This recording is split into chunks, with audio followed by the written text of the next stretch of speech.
जब जब इस धरती पर पाप असहनीय हो जाता है, तब तब देवी देवता के अवतार के रूप में कोई महाशक्ति इस धरती पर अवतार लेकर उस पाप का नाश करती है।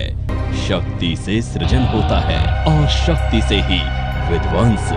शक्ति के बल पर ही हम संसार में विद्यमान हैं। शक्ति ही ब्रह्मांड की ऊर्जा है। सनातन धर्म एवं संस्कृति के संवाहक, वेदों, पुराणों, शास्त्रों एवं उपनिषदों के ज्ञाता, गीता, गंगा एवं गायत्री के संरक्षक, मां महादुर्गा के परम साधक, परम ज्ञानी, महान चिंतक, दार्शनिक एवं वैज्ञानिक, सुप्रसिद्ध ज्योतिषाचार्य, हस्तरेखा, अंक शास्त्र एवं वास्तु विशेषज्ञ आचार्य स्वामी सुशील जी वर्षों वर्ष के गहन अध्ययनों एवं शोधों के उपरांत आपके लिए लेकर आए हैं। जय मां कामाख्या। आपका बहुत बहुत स्वागत है कामाख्या धाम में। मिथुन राशि जनवरी माह सन 2023 कैसा रहेगा, आइए जानते हैं। और उन तिथियों को भी जानेंगे जिन तिथियों में अक्सर मानसिक तनाव, कष्ट, संकट या बनते बनते कार्य बिगड़ जाते हैं। और मुख्य त्योहारों को भी जानेंगे, तो उन उपायों को भी जानेंगे जिन उपायों के करने से इस माह को आप मंगलमय और चमत्कारिक रूप दे सकते हैं। जो अशुभ ग्रह हैं उनको शांत किया जा सकता है, और वह भी मां कामाख्या के उपाय द्वारा। मां कामाख्या से आप विदित हैं। और आइए पहले जान लेते हैं कि मुख्य त्योहार इस माह के कौन कौन से हैं। 1 तारीख को पुत्रदा एकादशी है, 6 तारीख को पौष माह की पूर्णिमा है, और 13 तारीख को लोहड़ी है, 14 तारीख को मकर संक्रांति है, और 21 तारीख को मौनी अमावस्या है, 22 तारीख को गुप्त नवरात्र प्रारंभ होने जा रहे हैं, और 26 तारीख को बसंत पंचमी है, और 30 तारीख को गुप्त नवरात्र समाप्त हो जाएंगे। जब हम बात करते हैं गुप्त नवरात्र की, तो गुप्त नवरात्र में गुप्त विधि द्वारा, गुप्त मंत्र द्वारा अगर गुप्त प्रयोग किए जाएंगे तो निश्चित आप सफल होंगे। हम कई बार गलती कर जाते हैं कि प्रयोगों को उजागर कर देते हैं। यह एक बहुत अनुकूल समय है आपके समक्ष गुप्त नवरात्र का, और इसमें भी अगर कुमारी पूजा और महाचंडी पाठ का अगर आयोजन किया जाए तो आप पुण्य के भागी अवश्य बनेंगे। जीवन में किसी प्रकार की भी समस्या है, विवाह से, कर्ज से, नौकरी से, प्रेम संबंधों से, रोग से, शत्रु से या और अदृश्य बाधाओं से आप अगर ग्रसित हैं, तो महाचंडी पाठ द्वारा निश्चित आपको सफलता अवश्य मिलेगी।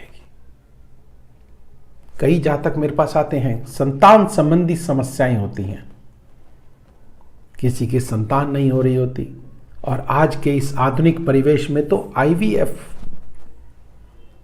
बहुत बड़ी संख्या में लोग कराने लग गए हैं। और गुरुजी एक समय बता दीजिए कि इस समय हमें ऑपरेशन कराना है और बच्चा इस समय होना चाहिए। खैर, आधुनिकता है ये, इस विषय में चर्चा फिर कभी करेंगे, बहुत विस्तार से चर्चा चली जाएगी। आइए पहले मिथुन राशि वाले जातकों के लिए जान लेते हैं कि इस माह में क्या होने जा रहा है, क्या शुभ है और क्या अशुभ है। वीडियो थोड़ी लंबी हो सकती है, लेकिन मैं भी चाहूंगा कि आपको अगर तिथि वाइज अगर बताऊं तो आप ज्यादा सजग होंगे, ज्यादा सचेत होंगे, और इस माह का, इस वीडियो का लाभ उठा पाएंगे। और उस महा उपाय को भी आपको बताऊंगा जिस उपाय को करके आप इस माह को चमत्कारिक रूप दे सकते हैं, और उन तिथियों को भी आप जानेंगे जिन तिथियों में हमको कार्य नहीं करना चाहिए। मुख्य ही तो है ये। ज्योतिष एक ज्योति पुंज है जो आपको ज्योतिमय बना देता है। आइए बात करते हैं मिथुन राशि वाले जातकों के लिए। 5 और 6 तारीख को चंद्रदेव लग्न में विराजित रहेंगे और द्वितीय लग्न में अगर गोचरवश कहेंगे तो यह शुभ नहीं है, लेकिन मेरे अपने अनुभव द्वारा आपका मन विचलित तो जरूर होगा, चलायमान भी होगा, लेकिन प्रसन्न बहुत होगा। आइए आगे बढ़ते हैं। 8 और 9 तारीख को आय के साधन बढ़ेंगे, धन धान्य से भरपूर होंगे, परिवार में कोई शुभ मंगल कार्य अवश्य होगा। आगे बढ़ते हैं। 10 और 11 तारीख को आप अपने पराक्रम के द्वारा अपने भाई बहनों के साथ भी आपके संबंध अच्छे रहेंगे और धन अर्जन करेंगे और भाग्य में वृद्धि होगी। और 13 तारीख को थोड़ा सा सावधान रहने की आवश्यकता है, मानसिक तनाव आपको हो सकता है। 15 और 16 तारीख को संतान संबंधी आपको कष्ट क्या कहूंगा, लाभ अवश्य होगा, लेकिन थोड़ा कष्टों के साथ होगा। इच्छा शक्ति में अचानक न्यूनता आ सकती है और शिक्षा में बनते बनते कार्य अर्थात रुकावट थोड़ी सी आ सकती है। अगर प्रतियोगिता अगर दे रहे हैं तो उसमें थोड़ी सी रुकावट आ सकती है और ऐसा ना हो, ये अशुभता ना हो, इसके लिए माँ कामाख्या का अचूक उपाय करेंगे। वैसे माँ कामाख्या के सभी अचूक उपाय ही होते हैं।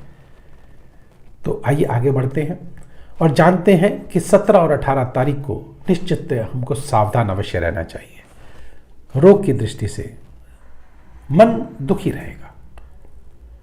2 दिन का समय है, आगे बढ़ते हैं। खुशहाल जिंदगी अवश्य आएगी, खुशियों से भरेंगे आप निश्चित। यहां पर क्या है, 19 और 20 तारीख को आप खुशियों से भरपूर रहेंगे। प्रेम संबंधों में प्रगाढ़ता आएगी, आनंद का माहौल घर जीवन में आपके रहेगा।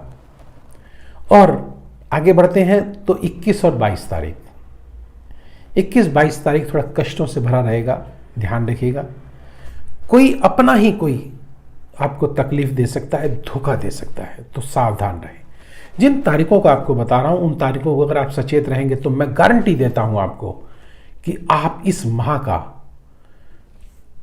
आप लाभ ऐसे उठाएंगे कि आप स्वयं चमत्कृत होंगे कि वास्तव में कि इस ज्योतिष शास्त्र को हम ज्योतिमय कैसे बना सकते हैं, अपने जीवन को ज्योतिमय कैसे बना सकते हैं। आगे बढ़ते हैं।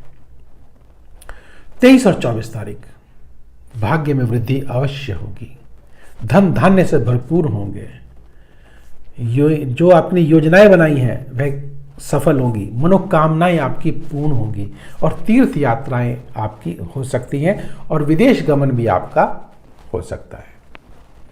25 और 26 तारीख अपार धन संपदा, मान सम्मान, प्रतिष्ठा, यश, ऊंचाइयां, सफलता आपको अवश्य मिलेगी। इसके बाद हम बातें हैं 27 और 28 तारीख को। आपके जो आय के साधन हैं वो कई बार क्या होता है कि मिलते मिलते वस्तुएं हमसे छूट जाती हैं, प्रमोशन होते होते रुक जाता है। धन आ रहा था लेकिन अचानक पता नहीं क्यों रुक गया, ये स्थिति बन जाती है। और ऐसा ना हो इसके लिए मैं पुनः आपसे कहूंगा कि जानेंगे मां कामाख्या के अचूक उपाय को। और आइए अब आगे बढ़ते हैं और जानते हैं 3 और 4 तारीख जो कि प्रारंभ में थी, क्योंकि मैं तो अपने सिस्टम से चला हूं, मानता हूं कि ये तारीख अंत में आई है, लेकिन 3 और 4 तारीख बहुत सावधानी पूर्वक आप बरतें। आपके मंगल कार्यों में आपके निश्चित बढ़ोतरी होगी, भोग विलास की वस्तुएं आपकी अवश्य बढ़ेंगी, खर्च आपके बढ़ेंगे और अनाप शनाप खर्च होंगे। और योजनाएं भी आपकी जो है यहां पर उस दिन असफल हो सकती हैं। कैसे? उत्तेजनावश होकर के, और मान सम्मान प्रतिष्ठा में भी हानि हो सकती है, सावधान रहें। अब आगे बढ़ते हैं और जानते हैं कि और क्या होने वाला है। अब मुख्य ग्रहों की अगर बात करें तो बृहस्पति देव आपके 10वें भाव पर बैठे जो कि सप्तमेश के कारक हैं। विवाह संबंधी कार्य भी इस समय आपके अवश्य होने जा रहे हैं। अर्थात रुके हुए कार्य आपके अवश्य बनेंगे, निश्चितता बनेंगे। और अब अंत में उन तारीखों को आपको मैंने बता ही दिया है। विशेषतः अगर कहेंगे तो संक्षिप्त में आपको बता देता हूं कि 13 तारीख, 17, 18, 21, 22 और 3 और 4 तारीख को विशेष सावधान आपको रहने की आवश्यकता है। और अब आते हैं उस महा उपाय पर। उससे पूर्व आपको बता देना चाहता हूं कि अगर आप कुमारी पूजा या चंडी अनुष्ठान, चंडी पाठ अगर हमारे आश्रम में कराना चाहते हैं तो आप निस्संदेह करा सकते हैं। ऑफलाइन या ऑनलाइन दोनों सुविधाएं उपलब्ध हैं, जो कि नैनीताल में स्थित है।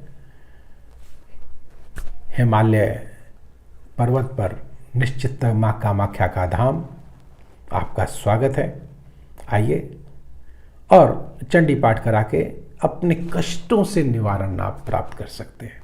नंबर स्क्रीन पर चल रहे हैं, व्यक्तिगत रूप से भी आप हमसे संपर्क कर सकते हैं। किसी प्रकार की भी अगर अदृश्य बाधाओं से आप अगर ग्रसित हैं तो अवश्य एक बार संपर्क करें। माँ कामाख्या की कृपा से, मैं तो बहुत तुच्छ प्राणी हूँ, लेकिन माँ कामाख्या की कृपा से आपका निवारण अवश्य होगा। तो आइए अब उस उपाय को जान लेते हैं जिसको करके निश्चितः आप इस माह को मंगल में बना सकते हैं। वह क्या है? 8 मुखी रुद्राक्ष को आपको धारण करना है।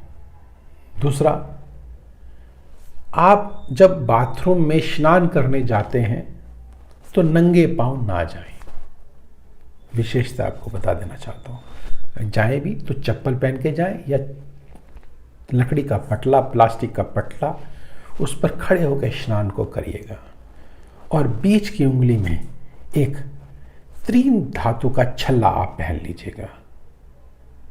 और अगर आप माँ कामाख्या का अगर मंत्र का जाप करते हैं तो निस्संदेह माँ कामाख्या की कृपा से आपका यह माह मंगलमय अवश्य होगा। मंत्र क्या है? ओम कामाख्ये वरदे देवी नील पर्वत वासिने त्वं देवी जगत माता योनि मुद्रे नमस्तुते। इस माया का जाप करते आप निश्चित सफल अवश्य होंगे। तो अब मुझे दीजिए आज्ञा। समय की सुई इशारा कर रही है कि मुझे अपनी वाणी को यहीं विराम करना होगा। अगर किसी प्रकार की भी आपकी जानकारी लेना चाहते हैं तो नंबर स्क्रीन पर चल रहे हैं, व्यक्तिगत रूप से आप हमसे संपर्क कर सकते हैं। तो मुझे दीजिए आज्ञा। जय मां कामाख्या।